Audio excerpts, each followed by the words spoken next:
bakangi minduki na ndako Emmanuel Shadari. Bakangi tala ebele ya minduki des armes sophistiquées na ndako Emmanuel Shadari. E bandaki ndenge nini police akende na ndako Shadari akende kotia maboko na minduki bayaya bopusa na boyoka. Babengaki bango ba auditionner bango na auditorat. Après audition na bango, police azwaki quelques informations. E bandaki ndenge nini.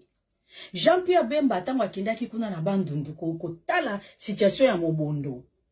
Akomprenaki ke loko yo ezali manipulation ou bien ezali soutenu par Joseph Kabila. Basalaki ba enquête, bakendaki kotia maboko na chef ya ba mobondo. Oyo mususu babomaki ye, mususu yeyo atikali. Bande konanga. Oyo yo bozomona oyo. Batiaki en confrontation na Obemina kuna Shadari. Mwana mobali akangi monokote ya kokite ya alaché abimisi ba secret nyonso. C'est-à-dire a poiti bango sur toute la ligne de A à Z. Ayebisi na la justice ke biso toza na biso ba congolais utiliser manipuler. Chef na biso ezaye moko le patron ya AFC Joseph Kabila. Chef na biso mosusu oya landaka yeyo Emmanuel Shadari. Bango mutu ba alimentaka biso na ba instrument nyonso ezala ba machette ezala ba minduki arme nyonso toza nango eutaka pa na bango. Babomba kango wapi bokende na ndaku na ye. Botala conteneur ezali esika boy, esika boy, esika boy, esika boy. Mwana mobali a détaillé nyonso ba conteneur nyonso o bango ba poza na ville ya Kinshasa. Police aki atala boy. Ndeko nanga minduki na ebisi bino minduki. Minduki na ebisi bino minduki o bazali ko préparer pour baya ko paralyser nango la ville. Shadari nous aviez dit ça, souvenez-vous. Shadari abongola dressing. Totiaka dressing pour na kobomba ba costume, ba manteau, ba veste, bilamba, ba chaussures, ba ceinture, nyonso tolataka.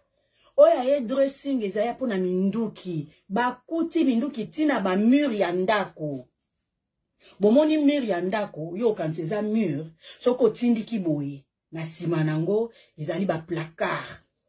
Ba placard dissimulé. Ndako nyonso minduki na. Ti ozomona bazotia monoko, bazalaki koga, bazalaki trop sûr na bango ke bako paralyser ville, bako kotisa ti lombozam. Libulo timolaki pona moninga, tala ndenge bokomi kodinda bino moko. Shadari na Obeminaku bazui interdiction de quitter le territoire congolais. Na miniti oboye bango, bazali sous résidence surveillée. Bako bimali sous Kinshasa te. Pona nini nyonso ekomeli bango.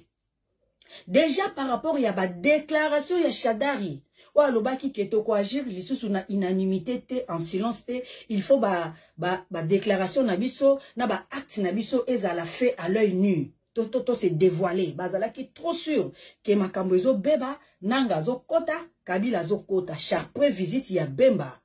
Na bandundu baba mobondo, ayaya. Tala singa ikangi Shadari na Kingo. Shadari, le libérateur libéré.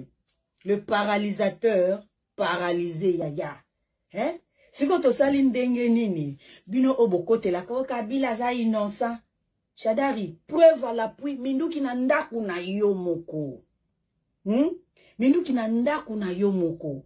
Minaku pe, bazosa la perquisition na ndaku na ye.